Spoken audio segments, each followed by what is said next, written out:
faculty member at Yale Law School named Dr. Brandy, a psychiatrist, is suing Yale for dismissing her. The reason Yale dismissed her is because she was going around diagnosing people without having met them. She diagnosed Donald Trump as being psychotic, and she diagnosed me as having caught Donald Trump's psychosis because I used the same word that he used 6 months earlier, the word perfect.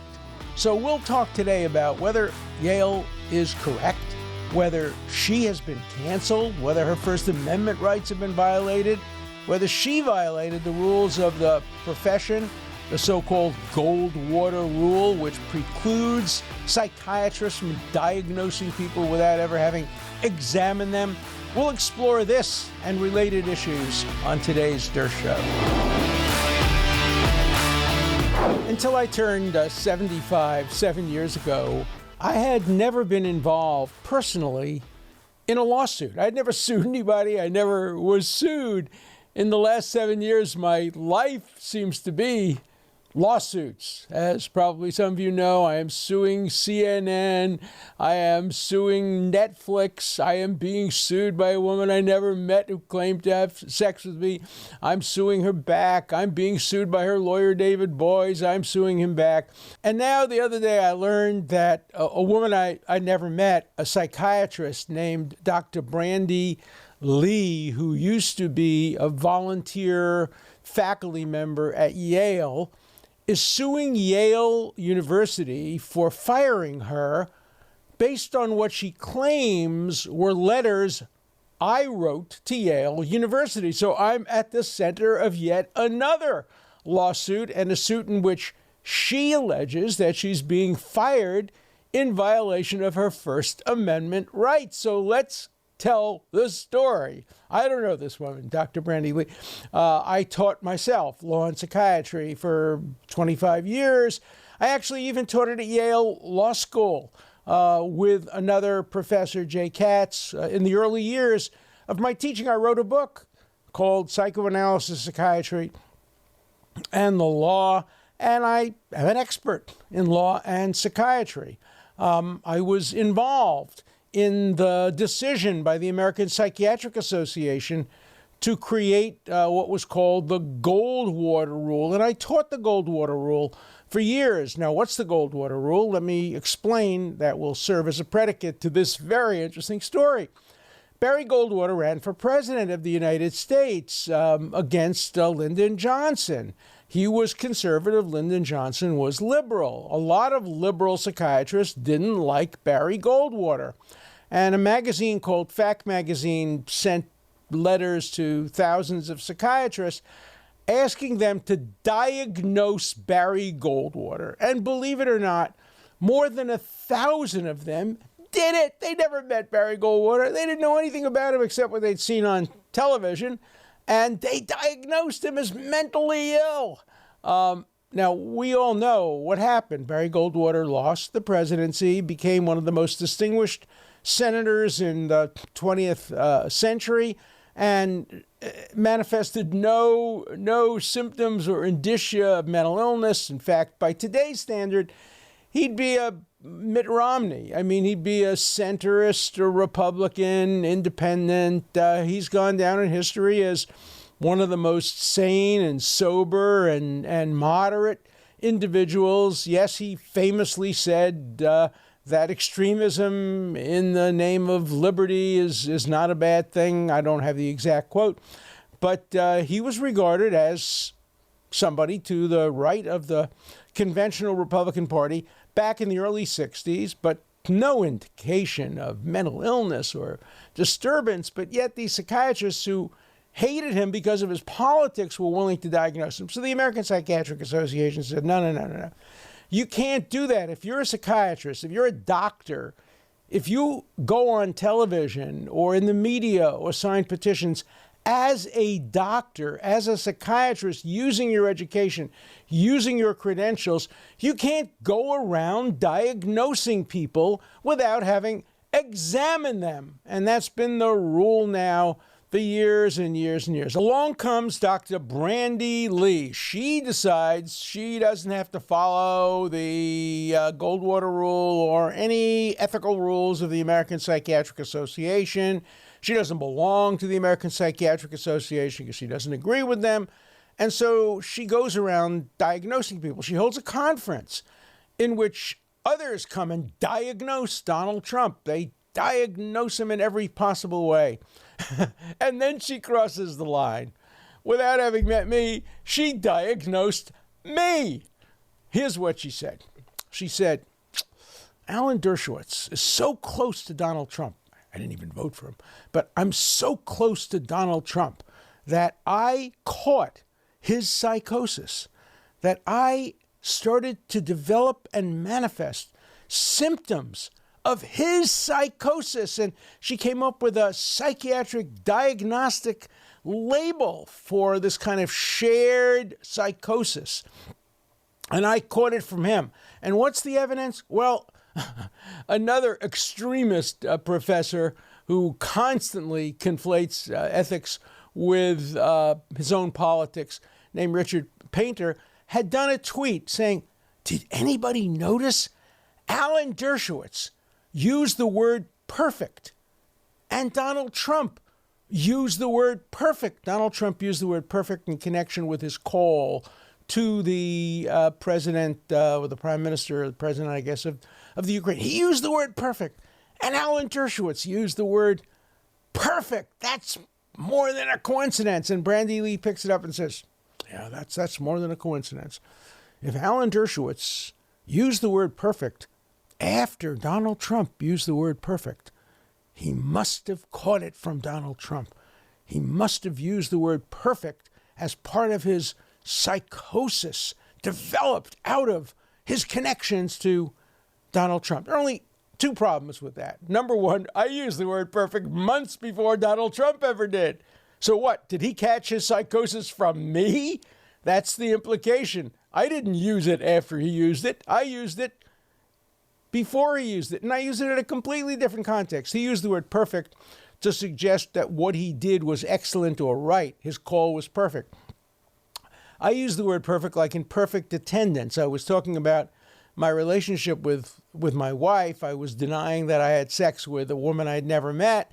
And I was saying that from the day I met Jeffrey Epstein until that very day, I had been completely and totally faithful to my wife. My sex life with my wife was, in that respect, perfect attendance. I never deviated. So I used the word perfect completely differently from the way Donald Trump used it, and I used it months before he used it. So she diagnoses me as having a contagious psychosis. I guess I can pass it on to other people as well. Friends and family, beware. Maybe that's why people on Martha's Vineyard didn't want to associate with me, because I'm contagious. I have the Donald Trump psychosis, according to Dr. Brandy Lee. Well, what she said was so irresponsible, so unprofessional, so unacademic, that I decided as a Yale alumnus and as somebody who taught at Yale Law School law and psychiatry that I had an obligation to tell the people at Yale what she was doing, because it wasn't really prominently known at the time. So I wrote a letter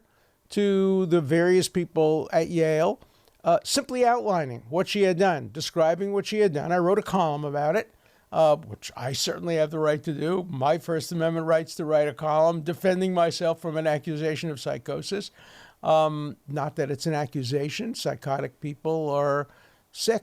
They're not to be blamed or vilified, but I'm not psychotic. And I think to say I am, without having met me, is unprofessional, in violation of the rules of the American Psychiatric Association, in violation of rules of common sense and basic decency. So I wrote to Yale asking them to investigate. I didn't say you should fire her. I didn't say you should warn her. I didn't say you should condemn her. Look into it.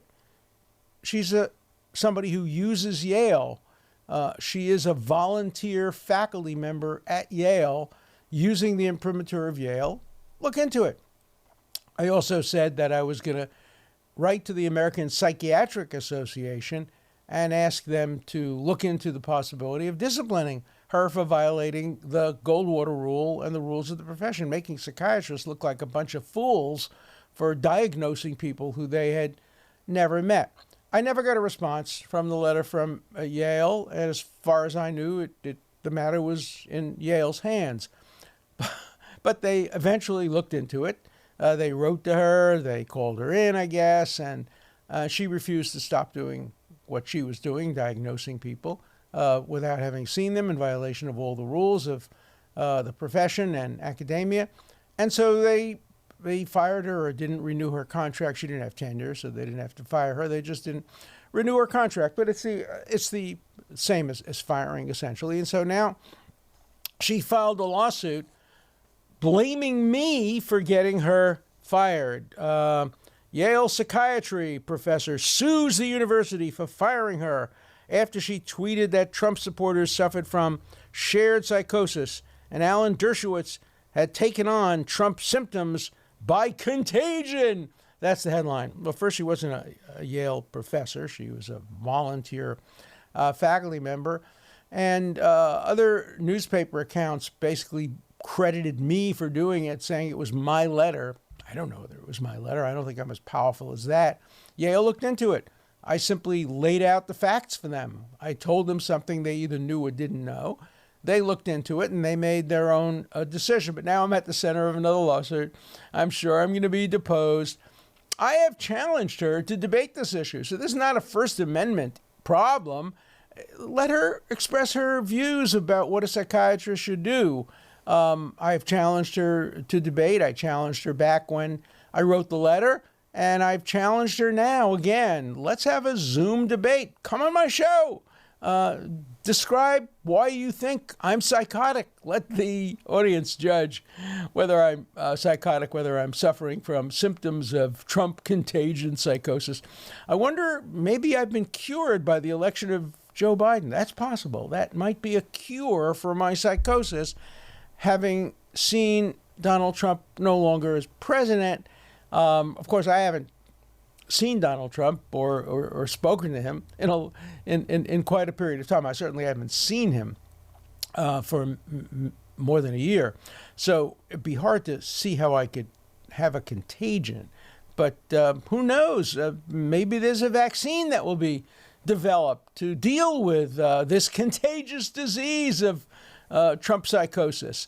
In any event, it's not funny. It's not funny. When you have psychiatrists, doctors, medical doctors abusing their position, abusing the trust people place in them, and using their credentials as doctors and psychiatrists to make their political points, to argue against Donald Trump, she's perfectly free to say Donald Trump is wrong and is bad and is dangerous and all of that. But she's not free to say Donald Trump is psychotic. She's bad to say, she's free to say I'm a bad person for having defended Donald Trump in front of the United States Senate. I was never a supporter of President Trump. I was never a voter for President Trump. But she's free to say whatever she wants politically about me. But to call me psychotic, to say I have caught his psychosis, is so unprofessional, so bizarre, that I don't think she has much of a chance of prevailing on the lawsuit. Now, I care about cancel culture and I care about the First Amendment. I don't know whether I would myself support her being fired or canceled. Let the public judge. Let the public judge her credibility. She was also a CNN commentator. She appeared on CNN with her absurd statements about Donald Trump. Well, I guess CNN and Brandy Lee, in some respects, they deserve each other. A perfect choice for CNN to have Brandy Lee on as their expert psychiatrist, telling everybody what to think about Donald Trump. Not enough to attack his positions on the Muslim ban, not enough to attack his positions on immigration, which I have done, not enough to defend him perhaps on his views on the Middle East. No, you gotta diagnose him. No debate, diagnose. Diagnosis is a conversation ender. If a person is psychotic, then you don't have to listen to him. If Alan Dershowitz has caught Donald Trump's psychosis by using a word 6 months earlier than Donald Trump used, then why do you have to listen to Alan Dershowitz? Turn off his podcast. Send him to a psychiatric hospital. Let him be cured of his constitutional positions. You know, many years ago, I defended Soviet dissidents and wrote about them who had been put in mental hospitals because they wanted to be free and they were diagnosed as mentally ill for opposing communism. In China during the Cultural Revolution, similar diagnoses occurred.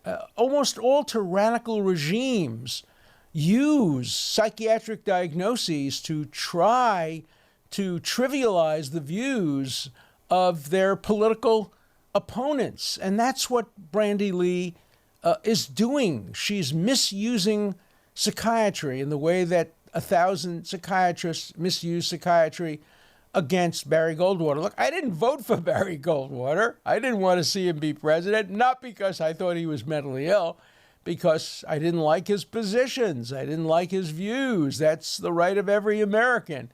But the idea of changing politics into diagnosis and political differences into psychiatric categories is just not in the interests of free speech, not in the interests of American politics, not in the interests of truth, not in the interests of academic freedom. Look, she has the freedom to say whatever she wants, and we have the freedom to call her on it.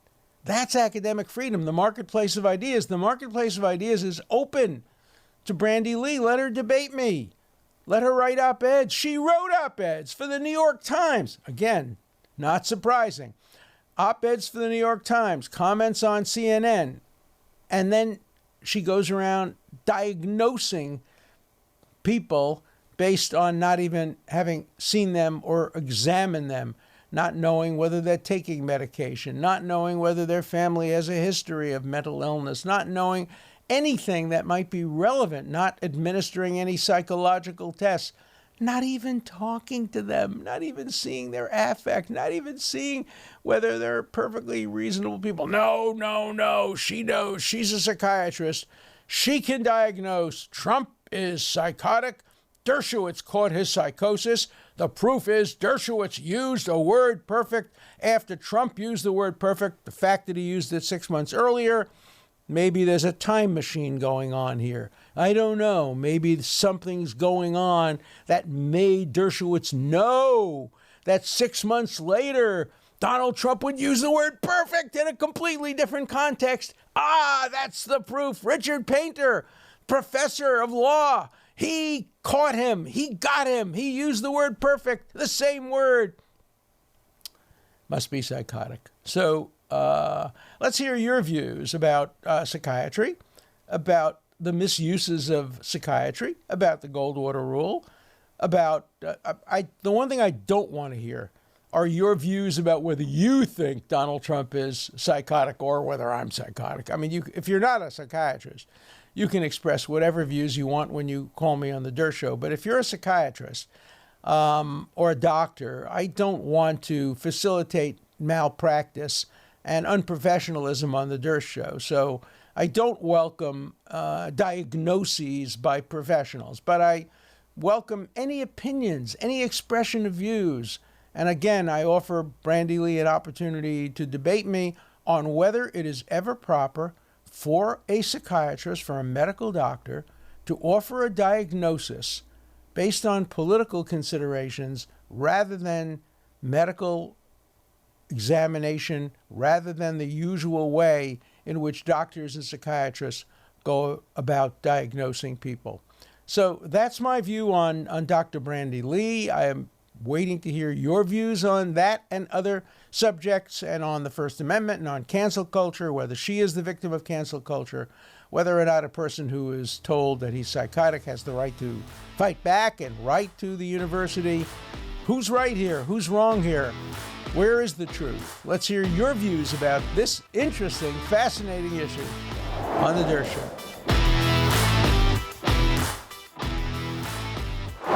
Now for my favorite part of the Dershow, the wits, the comments and calls from my audience members. Let's go to the first call. Hello, Consigliere. This is Andrew calling from Connecticut. The reason I'm calling now is there's a story about New York City Council eliminating protections for civil suits against police officers. So forget about defunding the police. This effectively, as far as I can tell, completely decimates the New York City Police Department. Like, these police officers are not set up to defend themselves against nonstop civil suits. It just makes it impossible to do the job. And de facto, does that mean New York City is done? Anyway, I'd love to hear your comments on this and what it really means and how anyone could possibly do that job, considering the risks involved now. Thanks again. Bye-bye. Very important point. Look, the police are our first line of defense against criminals, thugs, murderers, rapists, robbers. We have to support the police. Look, I've had my conflicts with police over the years in the courtroom. I've cross-examined police officers. I've argued on appeal against police interrogations. I've won lots of cases involving the police, but I respect the police in general. One of my former students is a high-ranking person in the New York City Police Department. I commend my students who want to go into police work, FBI work, Secret Service work. There's nothing more important than protecting us from people who want to do us harm. And I do think we have to increase funding for the police. And I think we have to make sure that the police are protected when they're sued, and that they are afforded legal counsel either through the police unions or through the city. After all, the city is responsible for the actions of their police under the principle of respondeat superior. That is, the boss is responsible for the actions of people they hire. So I'm completely in favor of the city making sure that police officers, many of whom get very low salaries and have to support families, are not in any way bankrupted by complaints. If there are complaints, let them be given to the appropriate authorities or ultimately to the courts. But let's make sure that all sides are adequately defended. Hello, Professor Dershowitz. This is Bob from New York. Hey, Professor, this is a question come up several times in my head and really came to the surface on your discussion on the Second Amendment.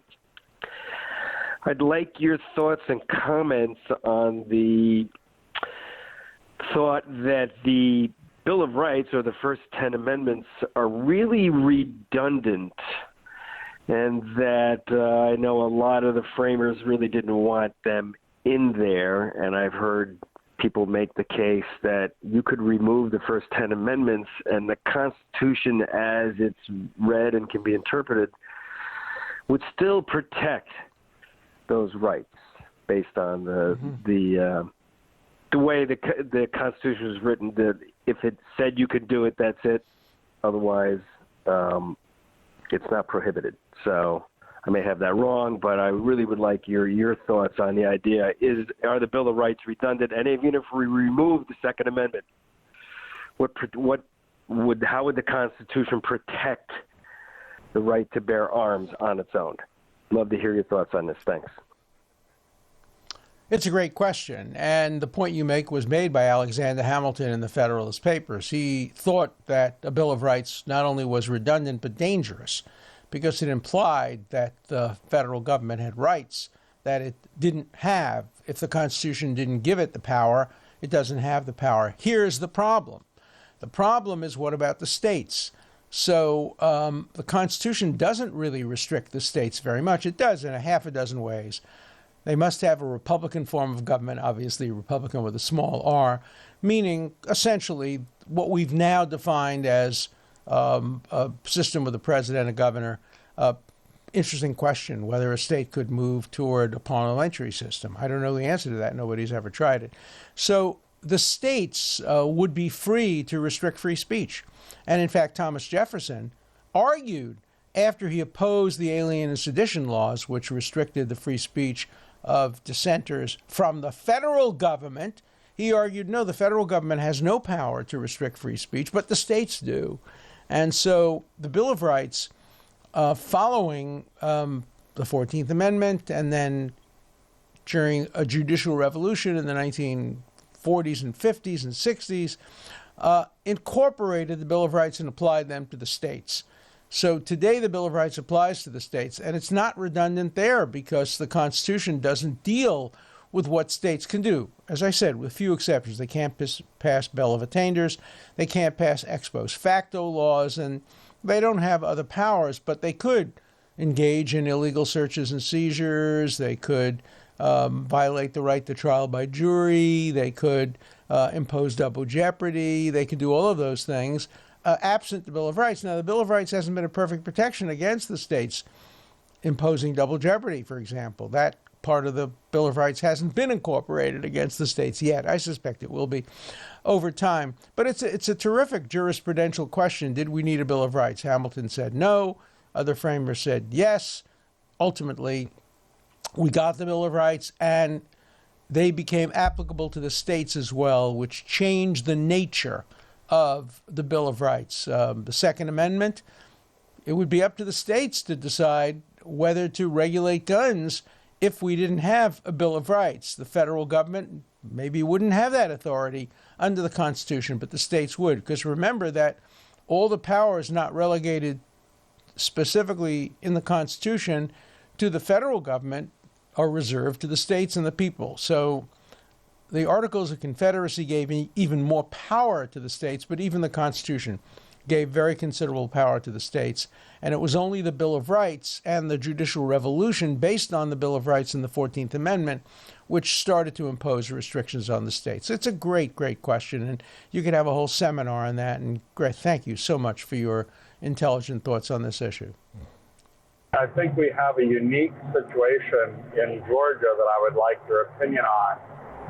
One of the county commissions in the 1990s that was duly elected passed a regulation in the county requiring that all heads of households must own a firearm so that they could be available to serve county militia in case of a crisis. This is a standing regulation as far as I'm aware. Some citizens appealed to the state legislature to override the county, and the legislature declined to do so. I think under the principle that this was in the context of what was constitutionally acceptable, and that people were free to move to other counties if they didn't want to comply.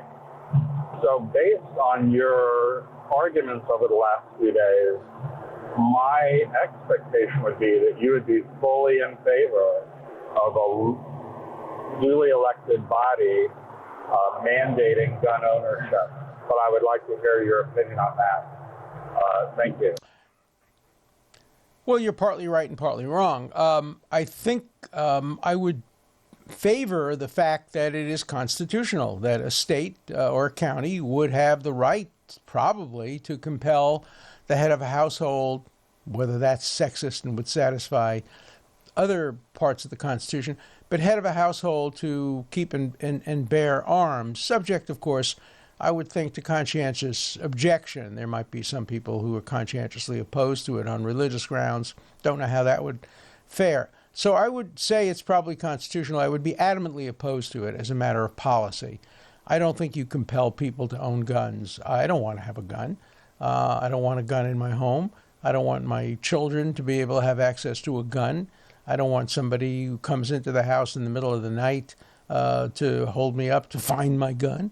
No, I mean, as a matter of policy, I'd be opposed to it. But as a matter of constitutionality, I can't find a basis for being opposed to it unless you could argue that compelling people to do something like that violates their kind of individual rights of conscience. It would be a close case, but I think it probably would be upheld as constitutional, but I would vote against it as a matter of policy. But it's a very good question.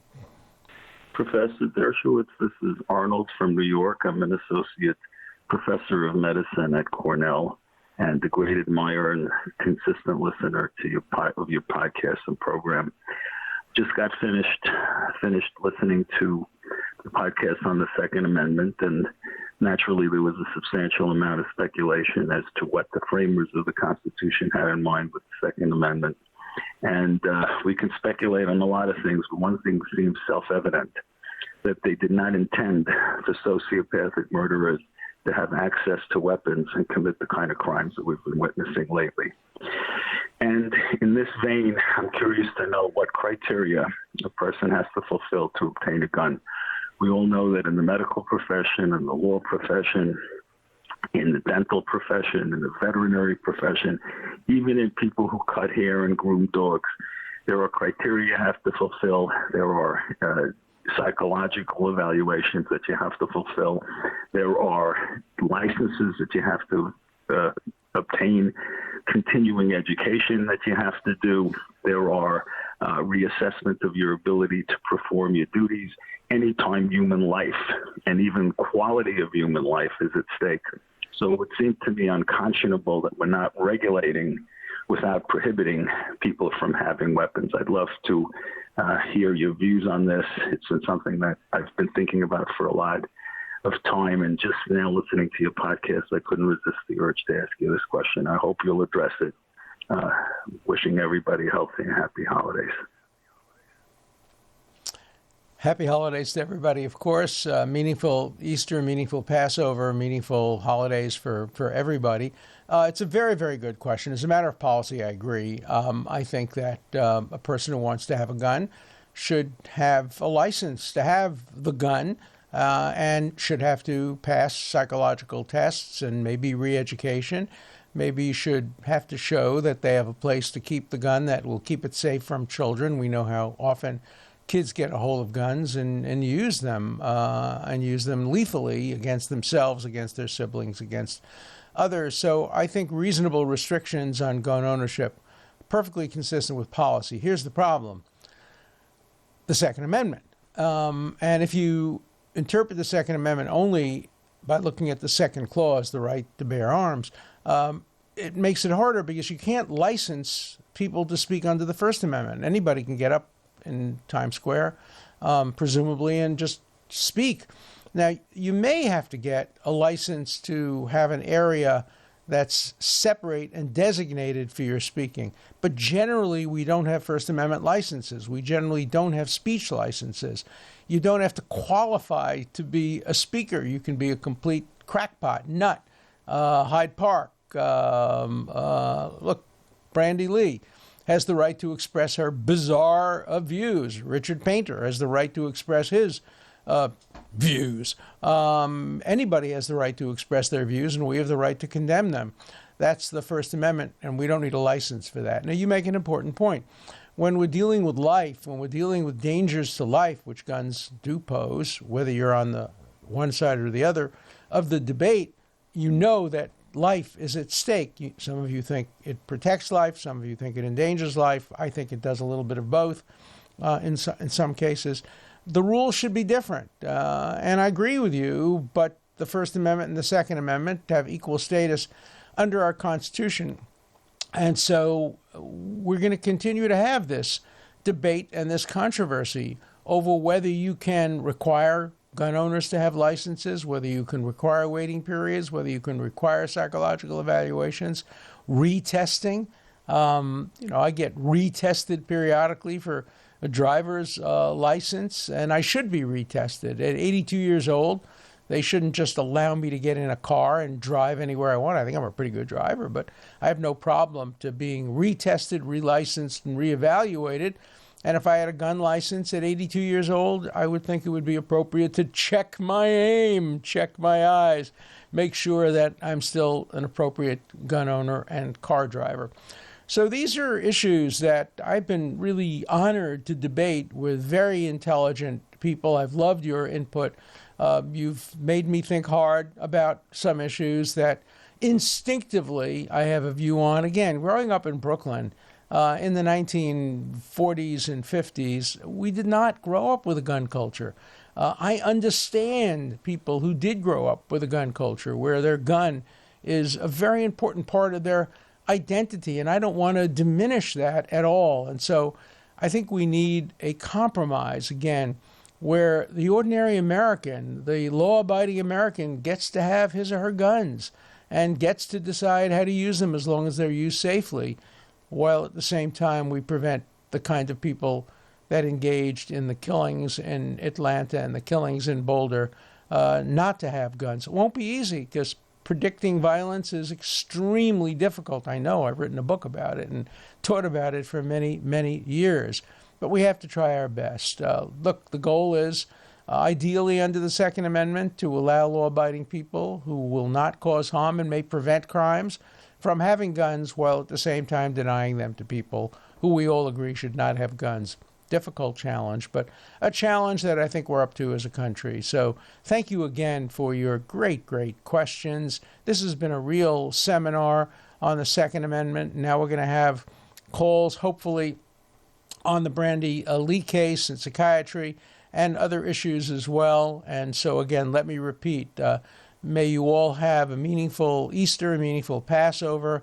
I enjoyed participating last night, along with many others, in the White House Passover Seder, where both the President of the United States and the Vice President wished everybody a Chag Sameach, a happy holiday, and I'm sure there'll be Easter commemorations as well. You know, we live in a country where, as George Washington said, without regard to our religion, we're all equal citizens. We don't exist by the toleration of others. We can each sit under our fig tree and live our lives consistent with our traditions, with our religious values. And so this is a season of expressing religious values, and may it become a way of uniting us and bringing us together rather than dividing us. So keep sending in questions, keep listening, keep subscribing to The Dershow. An important part of The Dershow is your voice, your questions, your comments. Please call 24/7. The number is 216-710-0050. Keep your comments short and to the point. Again, the number for you to call 24/7 is 216-710-0050. Hard questions, criticisms, everything's fine. Just keep your questions short, and I'll answer them all on The Dershow.